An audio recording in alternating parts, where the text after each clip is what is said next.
Hey, Plant Pals, I'm MIGardener, and today is a seed haul from one of my favorite seed companies, MIGardener, and they had a sale recently, and so let's see what I got.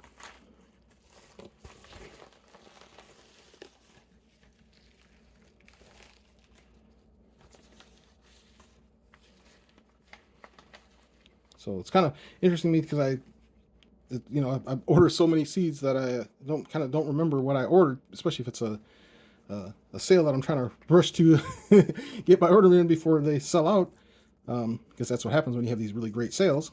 So this is a banana legs tomato. That's pretty cool. I think that was something my wife was interested in. She loves tomatoes. Here's a Napoli tomato. It's kind of like a Roma.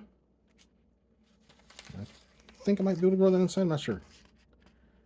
Here's a Bianca the trusty zucchini.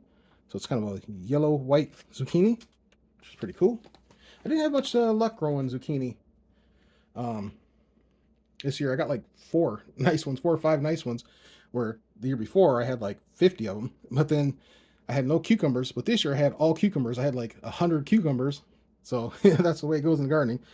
If I love a thing, I'll always get seeds when I see it on sale, because you should always stock up, because you never know.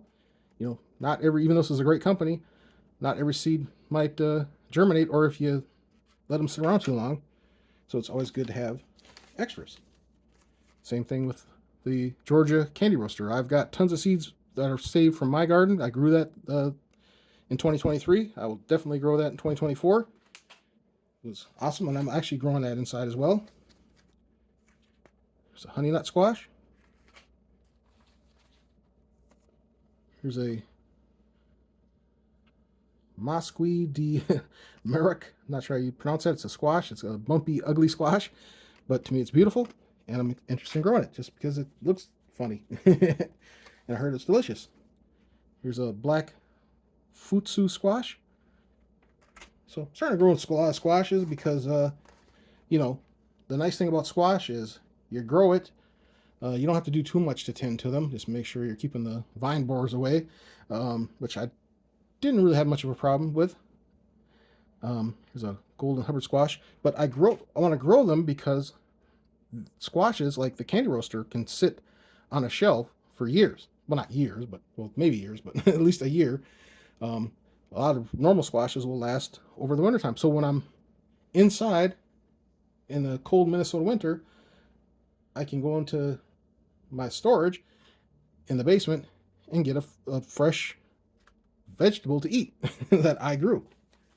Besides what I also have, growing inside, hydroponically. So say I want a nice, delicious meal that's not from the store, I can go into my basement, get the 3-foot long squash. I'll make mini meals, grab some peppers that I'm growing inside, grab some herbs I'm growing inside, get some greens that I'm growing inside, and spices that I'm growing in, the herbs and spices, whatever that I'm growing inside, and make a delicious meal.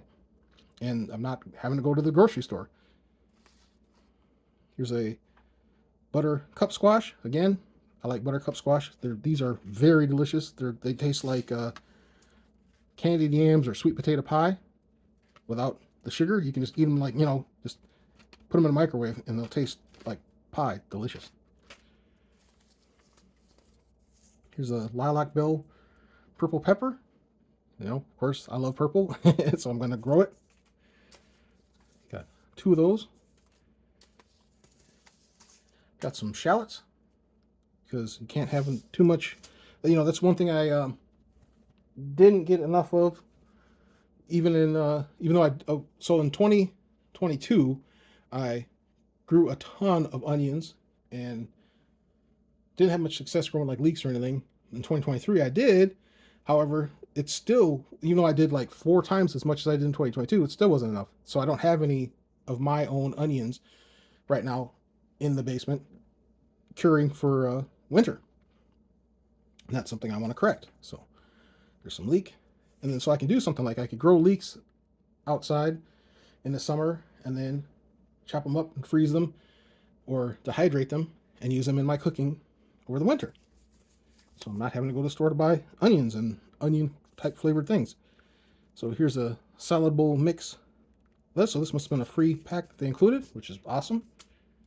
It's really cool they're starting to do that. So here's a white Spanish onion.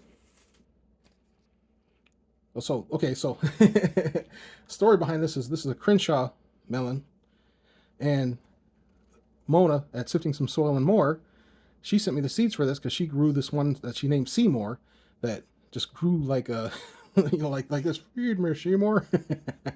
It was like it was going to take over her whole backyard, and she said it was delicious. So yeah, I want to grow it, but so that made me rush out and buy the seeds, but she sent me seeds, so I have both. So here's some pink plume celery. I definitely want to start getting to growing my own celery. Again, same thing. Can dehydrate it, chop it up, freeze it, along with peppers and onions, and you can make your own bag mix. I know a lot of like millennials nowadays, they don't really cook. Well, they cook, but they do a lot of prepared prep meals, cooking, where they'll take already diced beef, put it in a pan with already diced onions and peppers that they got from the store. Well, there's no reason why you shouldn't be able to do that yourself.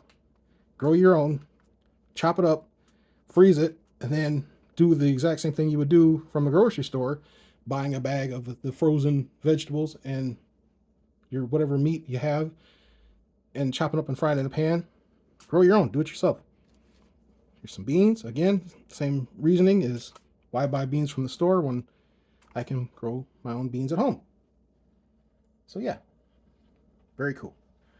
All right, so that's just a quick MIGardener seed haul. All right, any comments, questions, leave in the comments section. Thanks for watching. Please like and subscribe. Have an awesome day.